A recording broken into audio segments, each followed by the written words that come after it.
Isla privada de Nathaniel Creed, Bahamas, junio. El calor no daba tregua. Aunque ya caía la tarde, el aire seguía pesando como una cortina húmeda sobre la piel. Las hojas de las palmas no se movían. La brisa marina, si aún existía, parecía haber sido exiliada de la isla por voluntad de una fuerza que nadie nombraba. Nathaniel Creed observaba el horizonte desde la terraza superior de su mansión. Llevaba una copa de whisky en la mano y una bata de lino suelta, pegada al cuerpo por el sudor.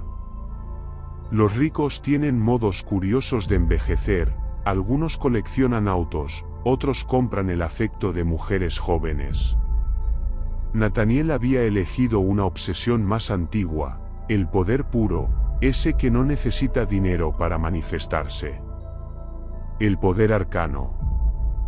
Su isla, a la que nunca le puso nombre, estaba a unos 30 minutos en hidroavión desde Nassau.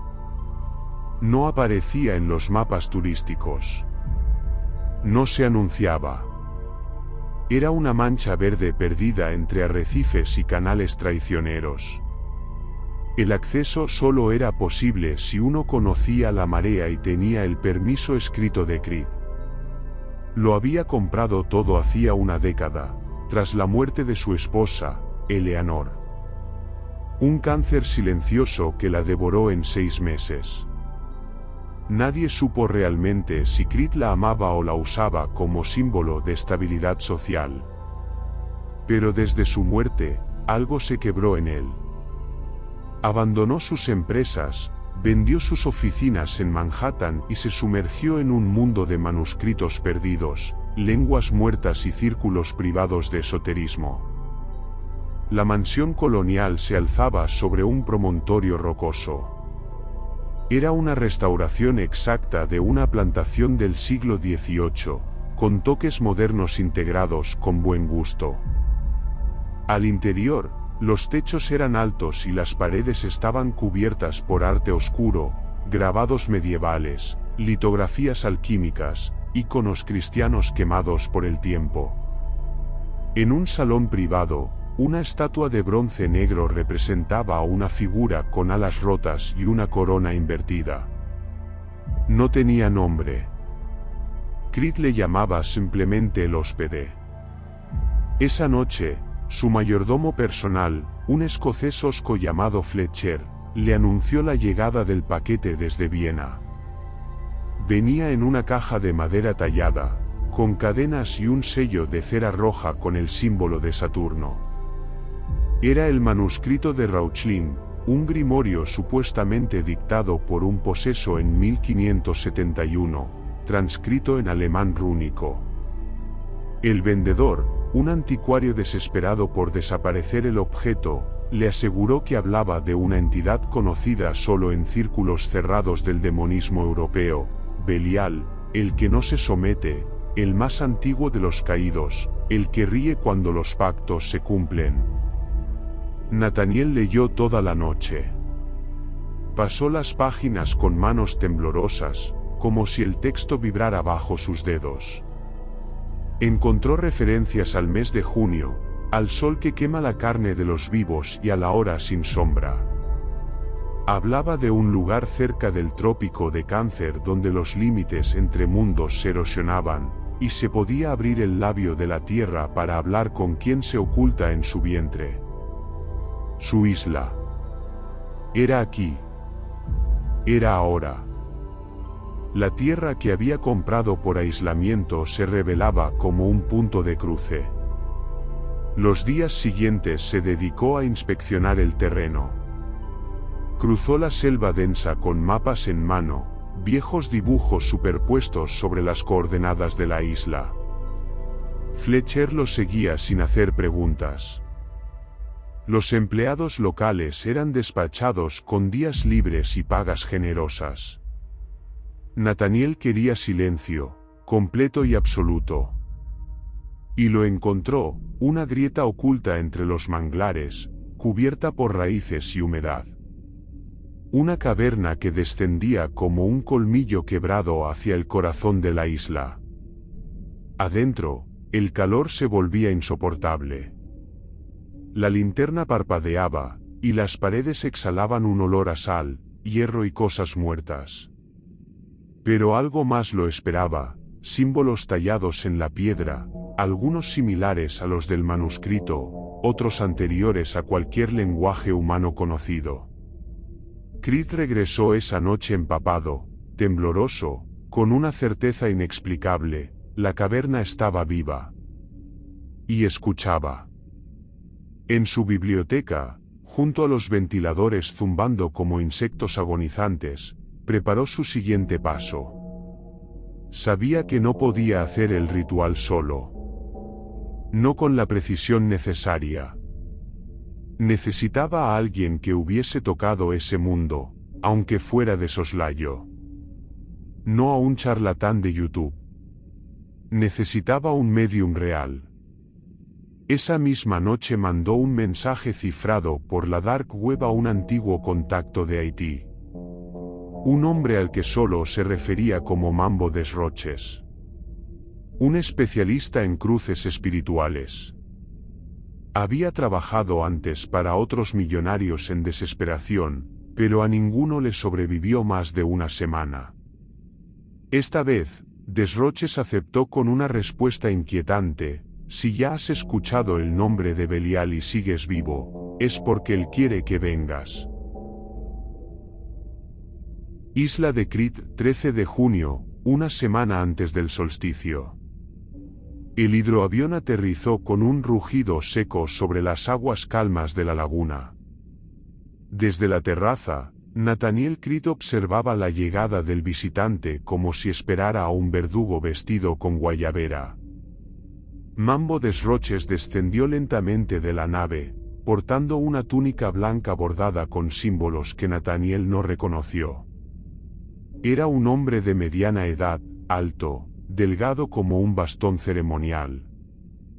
Llevaba gafas oscuras a pesar del cielo nublado, y su andar era pausado, como si cada paso le costara un cálculo exacto.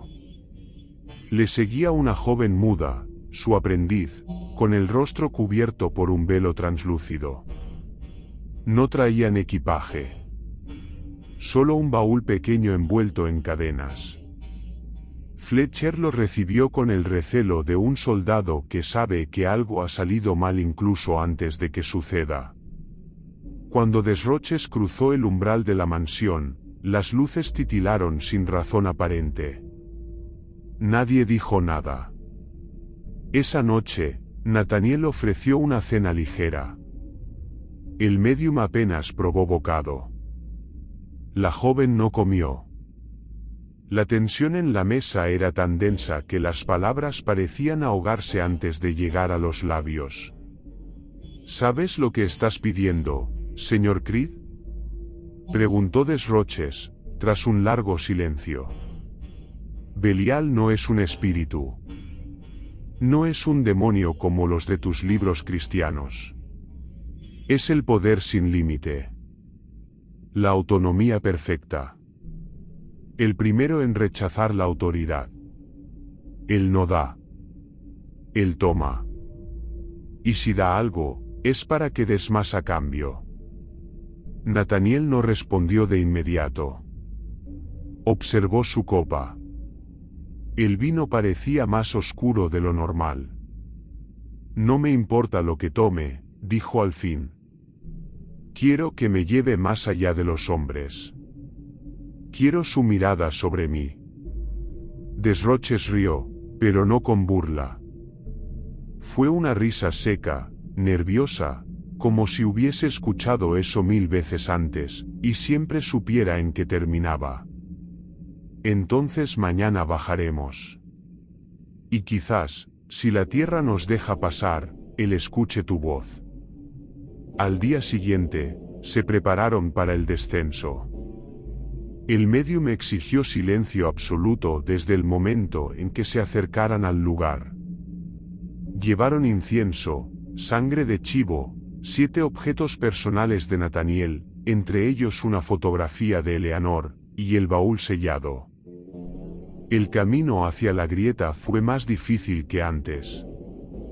La vegetación parecía más densa. Los árboles no crujían. No había insectos. Solo un sonido, un zumbido grave, subterráneo, como si la isla respirara. Cuando llegaron, el aire se volvió espeso, cargado de un olor metálico y dulzón. Desroches hizo un gesto y la joven aprendiz comenzó a trazar símbolos en la tierra con un cuchillo de obsidiana. Nathaniel sintió náuseas. La caverna no era como la recordaba, ahora tenía una presencia. Como si alguien estuviera esperándolo del otro lado. Descendieron lentamente, con antorchas encendidas. Las paredes estaban húmedas y parecían moverse bajo la luz. Había marcas en ellas, nuevas. Algunas semejaban ojos. Otras, bocas abiertas. Y todas parecían observar a Creed. En la sala final, una especie de cámara natural con forma de cuenco invertido, se detuvieron.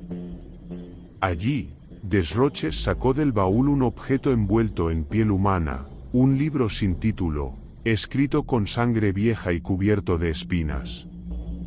Al tocarlo, el aire pareció cambiar. Un eco sordo recorrió el túnel. Nadie había hablado, pero todos lo oyeron. Nathaniel. Él dio un paso atrás. Pero ya era tarde. La joven cayó al suelo como si algo invisible la hubiese golpeado. Su cuerpo convulsionó brevemente y luego se irguió con una gracia antinatural. El velo se desprendió. Sus ojos eran completamente negros, como pozos sin fondo. Abrió la boca, pero no salió ningún sonido. Solo una presión. Como si el silencio pesara más que el grito. Desroches se inclinó y comenzó a recitar palabras en un idioma que no pertenecía a ningún continente. Un lenguaje hecho de sonidos guturales y pulsos rítmicos. Nathaniel, sin saber por qué, empezó a llorar. No de miedo, sino de reconocimiento. Como si su alma supiera que lo que estaba frente a él siempre había estado allí, esperando. La piedra del centro comenzó a latir. Un círculo negro se abrió lentamente sobre el suelo. No parecía un agujero, ni una sombra. Era como si la realidad estuviera cediendo su lugar a otra cosa. A otra capa del mundo. De allí emergió una voz. Una voz que no retumbaba en los oídos, sino en los huesos. ¿Traes hambre? Bien. Yo traigo ausencia. Pactemos, Nathaniel Creed. El hombre cayó de rodillas. Su cuerpo temblaba, pero su mente ardía de ambición. ¿Qué debo dar? Todo lo que crees que te pertenece. Todo lo que no puedes dejar ir. Y a cambio, te daré lo que ningún dios ofrece, independencia absoluta. En ese instante, Nathaniel pensó en su esposa. En sus empresas. En su rostro envejecido. En su alma ya marchita. Y dijo: acepto. El círculo se cerró de golpe. La joven cayó al suelo, muerta. Desroches sangraba por los ojos. El libro se deshizo en cenizas. Y en lo profundo de la caverna, una carcajada baja resonó sin cesar durante horas. Isla de Creed, 16 de junio. Durante 3 días, Nathaniel Creed no habló con nadie. Se encerró en su estudio, dejó de comer, dejó de dormir. Fletcher intentó entrar una vez y lo encontró de pie, frente al ventanal, desnudo, murmurando cosas en una lengua que parecía hecha de piedras y viento. En la caverna, dejaron el cuerpo de la joven. Desroches exigió que nadie lo tocara. Dijo que el trato aún no estaba cerrado del todo, y cualquier interrupción podría desatar lo irreparable. Luego se fue al muelle, sin despedirse. Su barca zarpó sola, sin conductor aparente. Nathaniel no volvió a preguntar por él. Las noches comenzaron a deformarse. Primero fue el silencio. Un silencio absoluto en la isla, ni viento, ni mar, ni grillos. Luego, la repetición. Fletcher notó que los relojes se desfasaban. Todos, sin excepción, atrasaban 66 minutos cada noche. Las sombras en los pasillos parecían ir en dirección contraria a la luz. Y la mansión crujía como si estuviera creciendo. Pero lo peor estaba dentro de Nathaniel. Una mañana, se despertó con el pecho cubierto de marcas. No eran cortes, ni moretones. Eran símbolos. Antiguos, geométricos, cambiantes. Como si su piel fuera una pizarra y algo la estuviera escribiendo. Cada marca dolía distinto. Algunas quemaban, otras ardían como hielo, y una en particular, cerca del corazón, palpitaba como si tuviera vida propia. El espejo comenzó a mentirle. Su reflejo no lo seguía exactamente. Parpadeaba tarde. A veces, sonreía solo. Una madrugada se detuvo frente al cristal y se dijo en voz alta, «Estoy más cerca que nunca». El reflejo sonrió de vuelta. Y no era su sonrisa. Fletcher lo confrontó el 18 de junio. «Señor Creed, algo anda mal. No duermo. Las plantas se están pudriendo. Hay animales muertos en la playa. Y, escucho una voz. Que me llama. Que dice mi nombre desde los muros». Nathaniel lo observó con indiferencia. El precio es el ruido. El mundo tratando de tapar el verdadero poder. Pero ya no lo necesito. Estoy más allá. ¿Más allá de qué?, preguntó Fletcher, angustiado. ¿De la razón? ¿De la vida? Nathaniel se acercó. Su aliento olía a hierro. Más allá de las ataduras. Esa noche, Fletcher empacó para irse. Nunca llegó al muelle. A la mañana siguiente, el mar arrojó su maleta vacía a la orilla, perfectamente cerrada, pero cubierta de escritura invertida. Los espejos comenzaron a llorar. En el vestíbulo, en los baños, en el estudio, las superficies reflejantes sudaban un líquido espeso, oscuro, similar a la brea. Nadie lo tocaba. Pero una tarde, Nathaniel metió un dedo. El dolor fue inmediato y devastador, como si su alma hubiese sido jalada parcialmente. Sonrió. Dejó la mancha como ofrenda. La mansión, para entonces, ya no era del mundo. Las habitaciones cambiaban de lugar. Algunas puertas llevaban al jardín, otras a pasillos imposibles, escaleras que descendían durante minutos enteros sin llegar a ningún sitio. Todo lo humano empezaba a colapsar. Una grabadora que Fletcher había dejado en su cuarto fue encontrada encendida, sin baterías. Repetía un mismo mensaje, distorsionado. Él camina ahora con rostro prestado. Él sabe tu miedo. Él es la negación. El 20 de junio, el último espejo de la casa se rompió solo. No hubo ruido. Solo una grieta silenciosa que se expandió hasta que todo el vidrio se hizo polvo. Esa noche, Nathaniel soñó con un trono hecho de lenguas humanas. Y sobre él, Belial sin forma, sin rostro, sin piel, pero vivo. Describiendo el universo con una sola palabra que no podía pronunciarse en ningún idioma. Despertó con la boca llena de tierra. Faltaban solo 2 días para el solsticio. Y Nataniel ya no era del todo humano. Su voz había cambiado.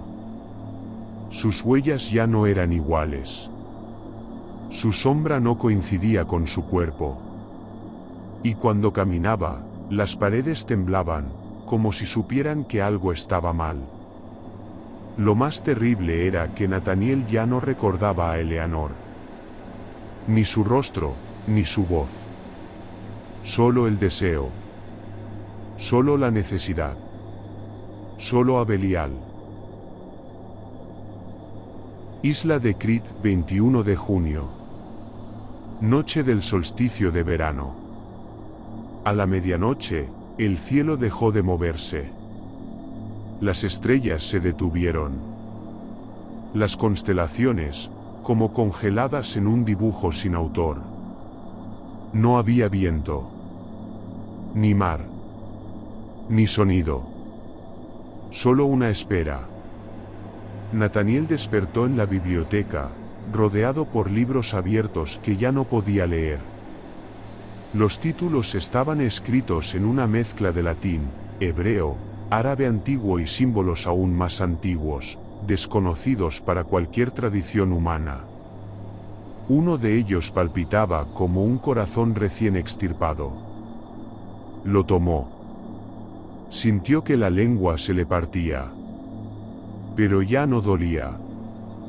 La isla había cambiado por completo. La vegetación se había vuelto negra, como si la clorofila hubiese sido reemplazada por tinta.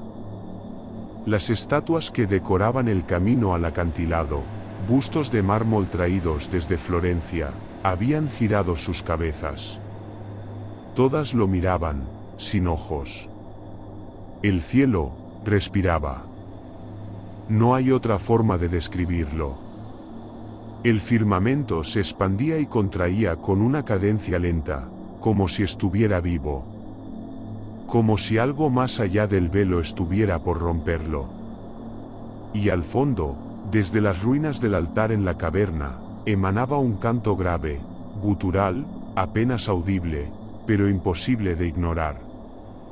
Como si cada roca, cada raíz, cada molécula de la isla estuviera repitiendo una palabra. Belial. Nataniel descendió hasta el altar. Ya no necesitaba luz. La oscuridad lo guiaba como si fuera parte de ella. A cada paso, el suelo crujía distinto. No madera, no piedra, sino huesos. No estaba solo. Las sombras se movían con autonomía. Se arrastraban por las paredes, se unían y separaban como cuerpos sin cohesión.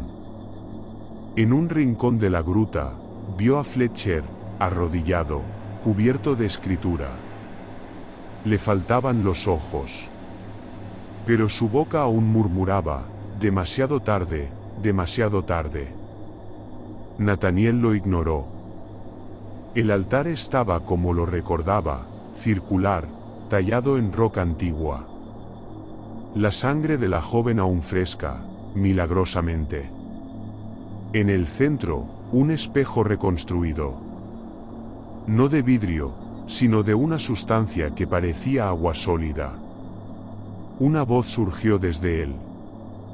¿Estás listo, Nataniel Creed? ¿Qué me ofrecerás? Preguntó Nataniel, con los ojos abiertos como un demente. No es lo que yo te ofrezca. Es lo que tú ya me diste. Un temblor recorrió la isla. El agua del mar se elevó, pero no cayó. Simplemente se detuvo en el aire, formando una muralla líquida. Los peces comenzaron a flotar, rígidos. El horizonte desapareció. Solo quedaba la caverna, el altar, y Belial. La superficie del espejo se abrió. Y algo salió. No fue un cuerpo. Fue una ausencia. Una forma hecha de vacío, como una figura arrancada del universo. Sus bordes eran imposibles de enfocar. Su presencia era negación pura. Una entidad que no podía ser contenida por lógica alguna. Nathaniel cayó de rodillas, pero no por reverencia. Por dolor. Todo en su interior comenzó a revertirse. Su sangre se volvió negra. Sus pensamientos dejaron de ser suyos. Sentía palabras en idiomas que no conocía, historias de mundos ajenos, visiones de ciudades flotantes sobre océanos rojos. Vio el rostro de Eleanor, y no sintió nada. ¿Dónde está mi poder?, gimió, con la lengua partida. Lo prometiste. Belial no respondió con palabras, sino con visión. Le mostró su alma, no una luz, sino un hueco. Un contrato ya sellado desde el principio. Nathaniel nunca fue el comprador. Fue el producto. La riqueza. La expansión. La seguridad. Todo había sido una ilusión. Belial no da cosas. Belial transforma. Y Nathaniel ya no era humano. Era un vínculo. Un canal. Un receptáculo. La tierra tembló. El altar se partió. Y desde el fondo del espejo, surgieron miles de ojos. Mirándolo. Entrando en él. Esa noche, la isla desapareció del mapa. Los satélites dejaron de detectarla. Los barcos que cruzaban su perímetro desviaban su rumbo sin explicación. En Google Maps, Crete Island se volvió un parche gris. Como si nunca hubiera existido. La mansión quedó atrapada en una especie de eterno crepúsculo. Donde no hay noche ni día. Solo una luz naranja, como de incendio distante. Dentro, Nathaniel Crete camina. Ya no tiene rostro. Solo una máscara de carne palpitante. Busca. Siempre busca. No sabe qué. No recuerda por qué. Pero Belial lo observa. Desde los muros. Desde su sangre. Desde nosotros. Nassau, Bahamas, 3 de julio. La Oficina de Registros Marítimos recibió un mensaje automático del yate Kriegsdeminien. Había estado anclado cerca de Lonkai desde mediados de junio, sin moverse. Lo extraño fue que la transmisión incluía coordenadas exactas de la isla Crete, aunque en los mapas actuales no había rastro de ella. El gobierno envió una patrulla. Encontraron el yate vacío, con comida servida, las luces encendidas y un diario de bitácora que terminaba abruptamente con la frase: "Hay un segundo sol bajo el agua. Me habló anoche". No había señales de lucha. Pero en la madera del timón había una figura grabada con fuego, una estrella de 9 puntas, invertida, encerrada en un círculo que parecía no tener principio ni fin. Al mismo tiempo, en Londres, una periodista de economía internacional llamada Diane Cabell publicó un reportaje sobre los movimientos financieros de Nathaniel Crete. Había notado que, tras su desaparición, ciertas empresas satélites del magnate continuaban operando como si nada hubiera ocurrido, pero con patrones extraños. Transacciones duplicadas. Inversiones en lugares que no existen. Donaciones millonarias a fundaciones sin rostro. Y en cada firma digital, un símbolo nuevo. El mismo de la estrella. Y un nombre, Belial Trust International. En julio, varios empleados de una firma tecnológica emergente en Seattle comenzaron a soñar lo mismo, una isla cubierta de raíces negras, donde un hombre sin rostro les susurraba desde un trono de lenguas secas. Uno de ellos, un programador, se suicidó en la sala de servidores, dejando en su piel tallado un mensaje con bisturí. Él está mirando a través de los ojos de los ricos. Agosto. Un arqueólogo rumano encuentra un espejo en unas ruinas bajo el Mar Negro. Dice que escucha voces cuando lo toca. Pide que lo destruyan. El museo se niega. 3 días después, el edificio arde sin explicación. Septiembre. En la Deep Web, circula un vídeo de 66 segundos. Una figura alta, sin rostro, camina entre pasillos que se repiten eternamente. Dicen que quien lo ve entero comienza a hablar en idiomas olvidados durante el sueño. Lo llaman de Crit Tape. Nadie sabe quién lo subió. La isla no volvió a aparecer. Pero algunos dicen que si sueñas con ella 3 noches seguidas, despiertas con la piel húmeda, los relojes en tu casa atrasan 66 minutos, y oyes una voz al oído que susurra. La riqueza es solo la envoltura. Tú eres el contenido.